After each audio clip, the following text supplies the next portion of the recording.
વડોદરાના ફતેગંજ વિસ્તારમાં આવેલ પીપળેશ્વર મહાદેવ મંદિર ખાતેથી વડોદરાના નવનાથ મહાદેવના દર્શન માટે સાયકલ યાત્રા પ્રસ્થાન કરવામાં આવી। વડોદરા શહેર એ નવનાથની નગરી છે, શિવની નગરી છે, એટલે જ સંસ્કારી નગરી ને એટલે જ કલા નગરી છે। કારણ કે સૌથી પહેલા કલાકાર કોઈ હોય તો દેવાધિદેવ મહાદેવ હતા। સૌથી પહેલા કોઈ નૃત્ય કર્યું હોય જગતમાં તો દેવાધિદેવ મહાદેવે કર્યું। તો આ જે મહાદેવ અને મહાદેવ વડોદરાના રક્ષક દેવ એની ઋણ ઉતારવાનો એક સામાન્ય પ્રયાસ, નાનકડો પ્રયાસ વડોદરાના લોકો દ્વારા નવનાથ મહાદેવ કાવડયાત્રા સમિતિ દ્વારા શરૂ કરવામાં આવ્યો 2014માં। એના પછી લોકોના પણ ધ્યાનમાં આવતું હતું કે નવનાથ મહાદેવ વડોદરાના રક્ષક દેવ છે, એનું ઋણ ઉતારવા, મહાદેવનું ઋણ ના ઉતરે પણ મહાદેવનો ઋણ ઉતારવા માટે કંઈક પ્રયત્ન કરવો છે અને પોતાના જીવને શિવ તરફ લઈ જવાનો એક સામૂહિક પ્રયાસ વડોદરાના નાગરિકો દ્વારા થઈ રહ્યો છે। એના ભાગરૂપે ગઈ સાલથી રૂપલબેન દ્વારા સાયકલ યાત્રા શરૂ થઈ। કેટલાક લોકો દ્વારા બીજું અનન્ય વડોદરામાં એક જ કાવડયાત્રા હતી 2014માં, એના પછી આજે વડોદરામાં 6 કાવડયાત્રા થઈ ગઈ। આગામી દિવસોમાં 1 તારીખે 1/9 રાષ્ટ્રીય સેવિકા સમિતિ દ્વારા રાણી અહલ્યાબાઈના જન્મ શતાબ્દી વર્ષ નિમિત્તે નવનાથ મહાદેવની સફાઈ મંદિરની અને એની આ પ્રાંગણની એ બહેનો દ્વારા કરવાના છે। એટલે સમાજના લોકો, અલગ તબક્કાના લોકો જોડાઈ રહ્યા છે દરેક રીતે। અમે પણ આ વખતે પ્રયત્ન કર્યો છે કે નવનાથ મહાદેવ કાવડયાત્રામાં આ જે લોકો જોડાશે, આ બધા દ્વારા આ બધા તમામ સમાજના લોકો, એમાં ત્યાંના યુવક મંડળો દ્વારા નક્કી કર્યા મુજબ 2100 લોકોને દીવો આપીશું અને એ લોકો મહાઆરતી કરશે, સામૂહિક મહાઆરતી।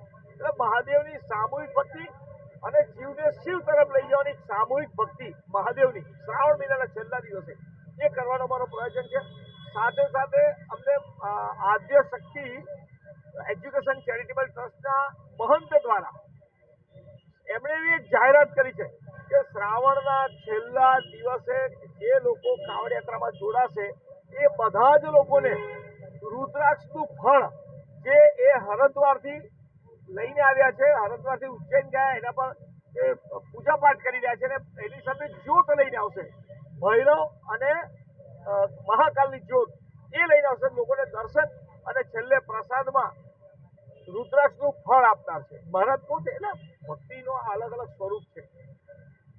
તો આપના દ્વારા હું તમામ દર્શકોને કહીશ કે આ નવનાથ મહાદેવ કાવડયાત્રા સમિતિ દ્વારા જે કાવડયાત્રા નીકળવાની છે એની સાથે સાથે ભૈરવ જ્યોતના પણ દર્શન થવાના છે અને છેલ્લે રુદ્રાક્ષનું ફળ આપવામાં આવશે। તમારા નસીબમાં જે રુદ્રાક્ષ હશે એનું ફળ આવશે, એને છોલીને આપણે એમાંથી રુદ્રાક્ષ નીકળતો હોય છે, એનો આપણે લાભ લેવાનો છે। એટલે તો અમે કહીએ છીએ કે નવનાથ મહાદેવ કાવડયાત્રા સમિતિના કાર્યમાં જોડાઈએ, આ કાવડયાત્રામાં જોડાઈ નવનાથ ભક્તિનો લાભ લઈએ, આપણા જીવને શિવ તરફ લઈ જવાનો શ્રાવણ માસના છેલ્લા દિવસે એક ઉત્સવ ઉજવીએ। આવો એટલે કહીએ છીએ, જોઈ શું રહ્યા છો નવનાથ મહાદેવ કાવડયાત્રા સમિતિ એ કાવડયાત્રામાં આપણે જોડાઈ શિવને શિવ તરફ લઈ જઈએ। હર હર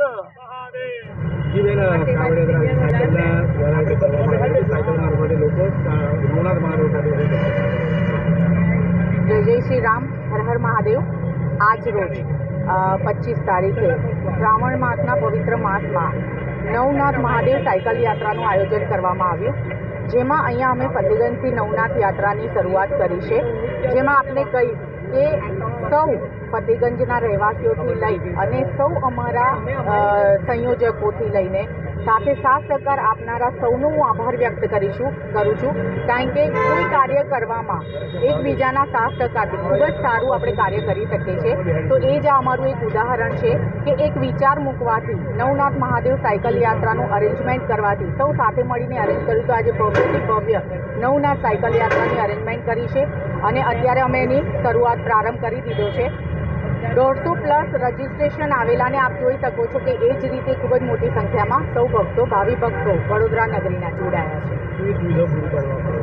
સુવિધામાં વર્લ્ડ વિઝાર્ડ હોસ્પિટલ તરફથી ખૂબ જ સારી એમ્બ્યુલન્સની વ્યવસ્થા છે, નાસ્તા પાણીની વ્યવસ્થા છે, જમવાની વ્યવસ્થા છે અને સાથે સરપ્રાઈઝ અમારા બધા જ નવનાથ સાયકલ યાત્રીઓ માટે અમે એક સરપ્રાઈઝ ગિફ્ટ રાખી છે, એ અમે મોટનાથ મહાદેવ પૂર્ણાહુતિમાં અમે એ લોકોને આપીશું।